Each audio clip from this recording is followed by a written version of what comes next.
Assalamualaikum warahmatullahi wabarakatuh. Jumpa lagi dengan saya, Mr. Azhari Wahyu Widodo. Kali ini kita akan mempelajari tentang unsur kebahasaan yang ada pada teks berita. Di kesempatan kali ini, unsur kebahasaan yang akan kita bahas pada teks berita ada beberapa unsur kebahasaan ya. Beberapa di antaranya, yang pertama, kita akan membahas tentang fungsi kalimat.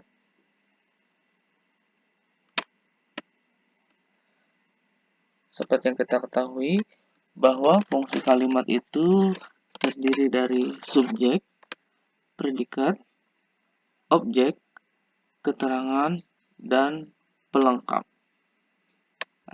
Untuk subjek sendiri, yaitu pelaku atau orang, bisa juga ya, orang atau benda yang melakukan aktivitas dalam sebuah kalimat.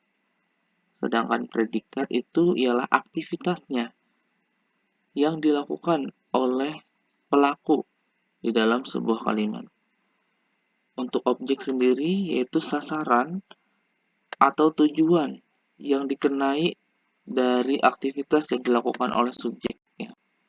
Kemudian untuk keterangan sendiri yaitu segala sesuatu, baik itu berupa informasi tentang waktu, tempat, cara, dan lain sebagainya dengan tujuan untuk memberikan keterangan di dalam sebuah kalimat. Sedangkan pelengkap yaitu informasi tambahan untuk melengkapi predikat dalam sebuah kalimat. Nah, biasanya pelengkap ini jika ada objek, dia akan berada di belakang objek. Sedangkan jika tidak ada objek, dia akan selalu berada di belakang predikat. Intinya dia tidak pernah berada di depan predikat. Berbeda dengan kalimat. Kalimat letaknya bisa di belakang. Mohon maaf, maksud saya berbeda dengan keterangan. Kalau keterangan letaknya bisa di belakang, bisa di depan, juga bisa di tengah. Yuk, gimana nih? Contoh penggunaan fungsi kalimatnya bisa kita lihat seperti ini ya. Ayah membeli mobil berwarna hitam di Banjarmasin. Dari sini, kita bisa mengidentifikasi bahwa ayah adalah pelaku atau orang yang membeli mobil. Maka kedudukan ayah di sini adalah sebagai subjek. Lalu aktivitas yang ayah lakukan adalah membeli. Nah, membeli ini merupakan aktivitasnya. Jika aktivitas, maka ini adalah predikatnya. Kemudian, apa yang ayah beli? Ternyata yang ayah beli adalah mobil. Nah, mobil di sini merupakan sasaran dari aktivitas. Aktivitas dari membeli, nah sasaran dari membeli adalah mobil. Maka mobil fungsinya adalah sebagai objek. Kemudian bagaimana dengan berwarna hitam? Di sini kita tahu bahwa berwarna hitam itu adalah melengkapi warna dari mobil itu. Ya, di sini kedudukan berwarna hitam adalah sebagai pelengkap. Kemudian di Banjarmasin, karena ini berkenaan dengan keterangan tempat, maka ini merupakan keterangan tempat. Informasi tambahan mengenai keterangan, ya, menerangkan di mana ayah membeli mobilnya. Nah, di sini kita sudah menentukan atau mengidentifikasi fungsi kalimat pada ayah membeli mobil berwarna hitam di Banjarmasin. Ya. Coba tadi, seperti yang saya katakan bahwa keterangan tempat itu bisa diletakkan di mana saja. Bisa di depan, bisa di tengah, bisa di belakang. Ini sebagai buktinya. Di Banjarmasin, kita tahu bahwa ini adalah keterangan tempat, ayah sebagai subjek, membeli sebagai predikat, mobil sebagai objek, dan berwarna hitam sebagai pelengkap. Seperti yang saya katakan tadi bahwa pelengkap selalu di belakang objek jika ada objeknya ya. Jika tidak ada objek, maka dia ada di belakang predikat. Tapi pelengkap tidak pernah ada di depan. Hanya keterangan yang bisa letakkan di mana saja. Bisa di belakang, bisa di depan. Baik. Nah, untuk apa sih kita mempelajari fungsi kalimat? Sebenarnya banyak sekali ya fungsi atau manfaat kita mempelajari fungsi kalimat. Nah, Dengan mempelajari fungsi kalimat, kita lebih mudah menentukan mana kalimat aktif, mana kalimat pasif. Ini salah satunya saja, ya. Ada banyak sebenarnya manfaatnya. Pertanyaannya adalah, apa sih itu kalimat aktif dan kalimat pasif? Nah, ini adalah hal kedua yang kita pelajari dari unsur kebahasaan. Kalau tadi kita sudah mempelajari fungsi kalimat, sekarang kita mempelajari tentang kalimat aktif dan kalimat pasif. Oke, apa itu kalimat aktif? Kalimat aktif ialah kalimat yang subjeknya melakukan perbuatan. Mari kita cermati baik-baik. Subjeknya melakukan perbuatan. Perbuatan yang ada pada predikat. Artinya, subjeknya melakukan perbuatan. Sedangkan kalimat pasif ialah kalimat yang subjeknya dikenai atau menjadi tujuan dari perbuatan. Untuk lebih detailnya, gimana cara menentukan kalimat aktif dan pasifnya, mari cermati ilustrasi berikut ini.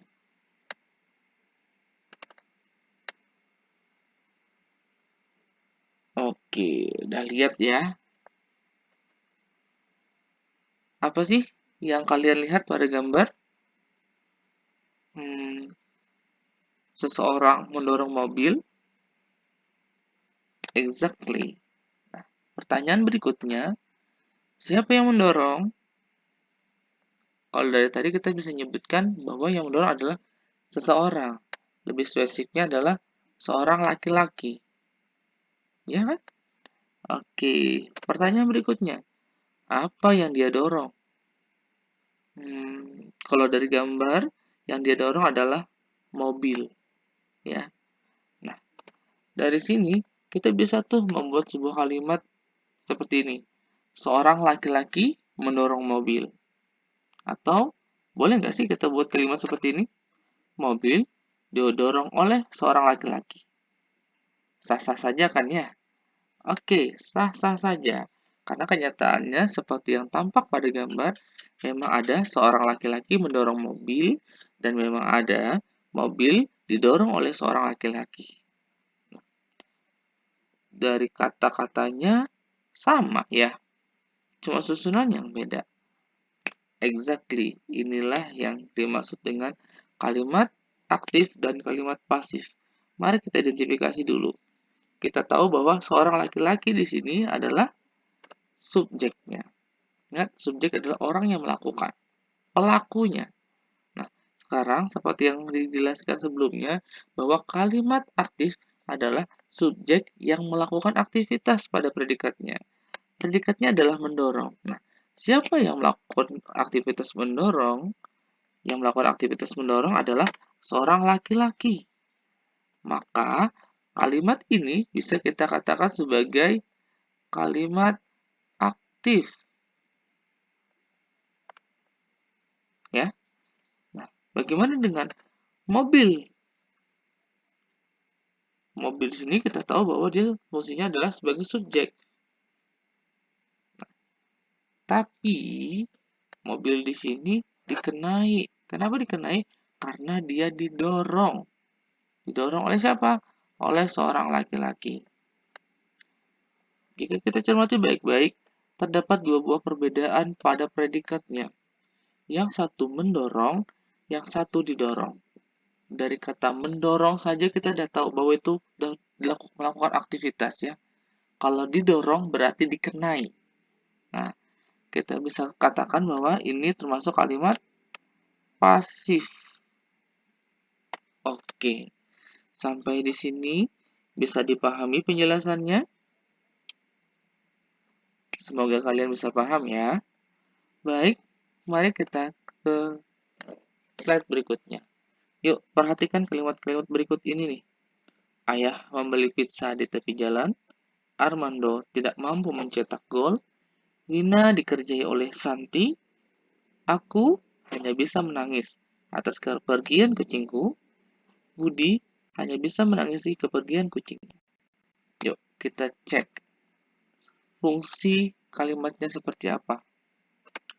Ayah sebagai, betul, subjek. Membeli, predikat. Exactly. Pizza, objek. Keren. Lalu di tepi jalan? Yap, keterangan tempat. Ya. Begitu juga dengan Armando sebagai subjek, tidak mampu mencetak gol sebagai predikat, dan tidak mampu mencetak itu predikat dan gol sebagai objeknya. Wina sebagai subjek dikerjai sebagai predikat oleh Santi sebagai objek. Aku sebagai subjek hanya bisa menangis sebagai predikat atas kepergian kucingku, objek atau pelengkap. Yap, betul. Pelengkap. Betul sekali ya. Kemudian, Budi sebagai subjek hanya bisa menangisi. Iya, mirip dengan yang di atas, tapi bedanya ada akhiran i di sini. Good, ini juga predikat ya. Sedangkan kepergian kucingnya, exactly, objek. Wow, sir, apa bedanya atas dengan yang bawah ya, sir? Kan predikatnya hampir sama tuh, sir. Ada menangis dan menangisi. Menangis tidak memerlukan sesuatu yang ditangisi. Nah, beda dengan ditangisi, menangisi berarti ada yang ditangisi. Ya, kalau menangis ya menangis saja. Gitu. That's why kalau menangis menangis saja, maka dia tidak perlu objek. Otomatis kata-kata berikutnya atau frasa berikutnya bisa jadi hanya pelengkap atau keterangan. Beda dengan menangisi. Kalau ada kata menangisi, maka perlu sesuatu. Apa yang ditangisi? Nah, apa yang ditangisi itu adalah objeknya. Oke, sekarang kita tentukan nih, apakah kalimat ayah membeli pizza di tepi jalan kalimatnya aktif atau pasif? Kita cek dulu. Predikatnya apa? Membeli. Kalau membeli berarti kalimatnya kalimat, ya, kalimat aktif. Selanjutnya, Armando tidak mampu mencetak gol. Predikatnya adalah mencetak. Berarti kalimatnya aktif atau pasif? Aktif. Dikerjai. Nah, kalau dikerjai, karena winanya dikerjai, maka winanya pasif. Bagaimana dengan menangis? Menangis pasti melakukan aktivitas langsung ya subjeknya, maka ini bisa dikatakan sebagai kalimat aktif. Begitu juga dengan hanya bisa menangisi, berarti ada aktivitas yang dilakukan oleh subjeknya, yaitu si Budi, maka ini ada kalimat pasif. Aktif ya. Nah, dari sini untuk membuktikan apakah betul dia aktif atau pasif, bisa kita lihat dari predikatnya ya. Nah, kemudian tadi untuk membuktikan bahwa apakah dia itu uh, menggunakan pelengkap atau objek nih. Nah, biasanya kalimat yang berobjek atau kalimat yang memiliki objek itu biasanya bisa dipasifkan ya. Bisa dipasifkan. Mari kita pasifkan, ini bisa atau enggak ya? Bagaimana sih cara membuat kalimat pasif? Nah, membuat kalimat pasif itu biasanya objek pada kalimat ini kan kalimatnya aktif ya. Saya ambil contoh satu, kalimatnya aktif. Nah, karena kalimat aktif, ketika kita buat jadi kalimat pasif, maka objek diletakkan di depan. Objek diletakkan di depan. Baru predikatnya, setelah predikat, baru subjeknya setelah predikat. Jadi subjeknya diganti menjadi objek. Perubahan posisi. Nah, untuk keterangannya, seperti biasa, bisa di depan, bisa di belakang. Untuk kali ini saya nulisnya seperti ini. Pizza dibeli ayah di tepi jalan. Tadi pizza, coba lihat. Kalau di sini dia sebagai objek, maka di sini pizza sebagai subjek. Dibeli predikat, tapi coba lihat predikatnya. Dari membeli menjadi dibeli. Berubah. Ya, berubah. Jadi ketika dari kalimat aktif diubah menjadi pasif, objek pada kalimat aktif menjadi subjek pada kalimat pasif ya. Begitu juga dengan subjek pada kalimat aktif menjadi objek pada kalimat pasif. Sampai sini ada yang ditanyakan? Baik. Kita cek untuk kalimat berikutnya. Armando tidak mampu mencetak gol. Kalimatnya aktif nih. Berarti gimana ya kalimatnya ya? Kalimat pasifnya ya. Ya. Gol tidak mampu dicetak Armando. Coba lihat di sini ada kata mencetak menjadi dicetak. Oke. Selanjutnya, kalau Wina dikerjai oleh Santi, ketika dikerjai berarti berubah menjadi mengerjai. Maka kalimatnya adalah Santi mengerjai Wina.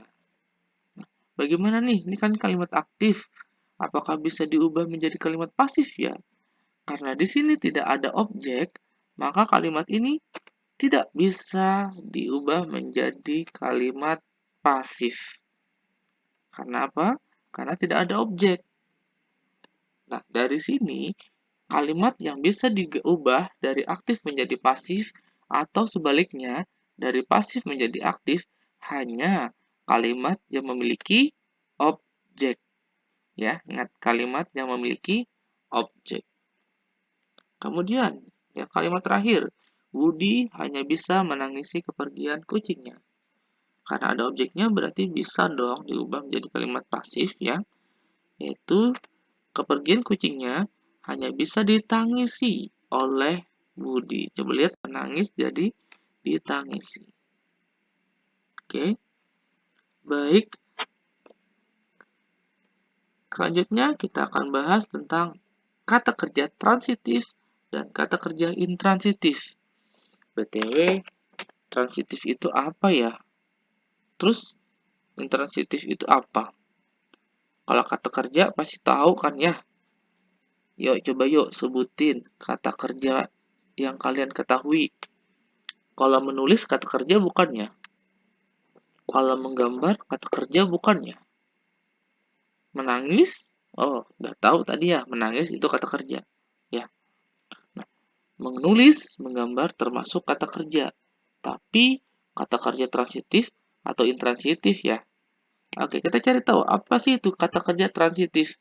Nah, kata kerja transitif itu adalah kata kerja yang diikuti oleh objek.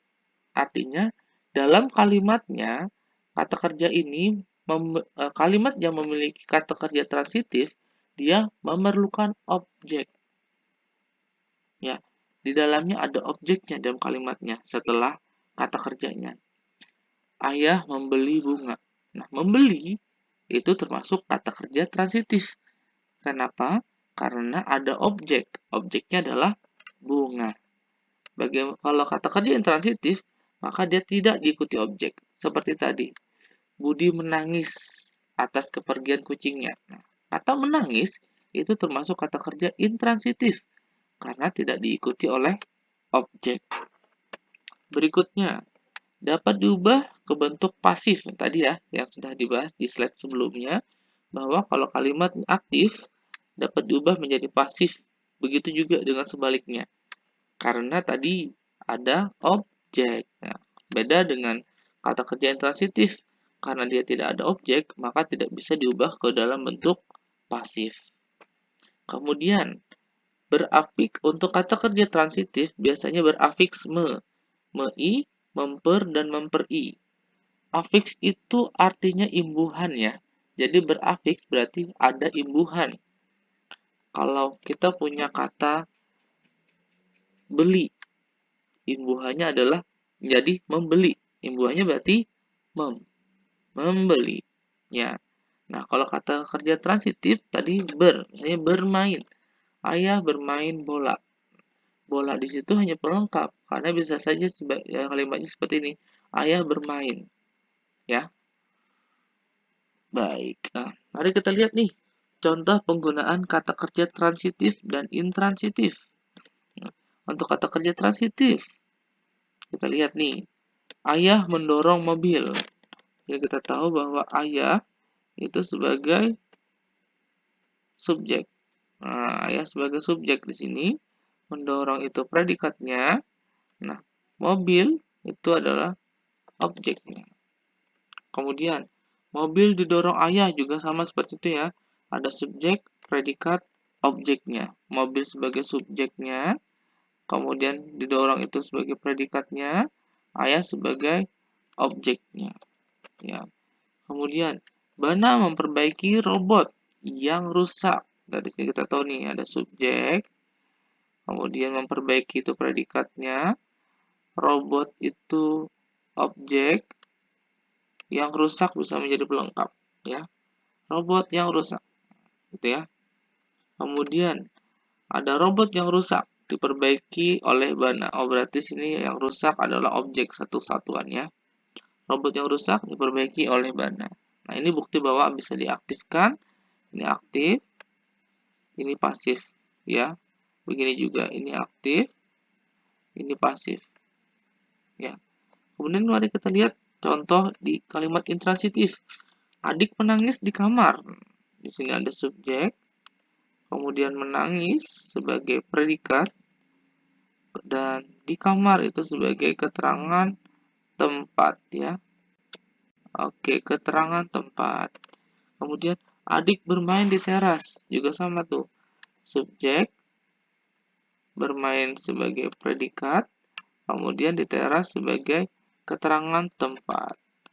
Aldi terjatuh dari sepeda. Nah, ini juga subjek, ya. Kemudian ini predikatnya. Ini subjek tadi. Subjek, predikat dari sepeda. Bisa jadi ini adalah keterangan, ya. Baik. Sampai sini ditanyakan dulu. Baik. Nah, do you have any questions? Jika kalian punya pertanyaan, silahkan kalian layangkan di http://bit.ly/mau tanya dongs. M-nya kapital, T-nya kapital, D-nya juga kapital, dan jangan lupa di akhir pakai underscore, ya. Baik, itu saja penjelasan dari saya. Semoga apa yang saya jelaskan ini dapat kalian pahami. Jika tidak paham, ada yang kalian bingungkan, silakan diulang-ulang, diputar videonya, kemudian stop pada bagian yang kalian tidak pahami, catat pertanyaan, kemudian silakan kalian layangkan pertanyaannya di halaman ini, ya, bit.ly/mau tanya dongs, ya. Silakan kalian tuliskan pertanyaan-pertanyaan kalian di sana. Baik, terima kasih. Saya akhiri. Assalamualaikum warahmatullahi wabarakatuh. Semangat belajar.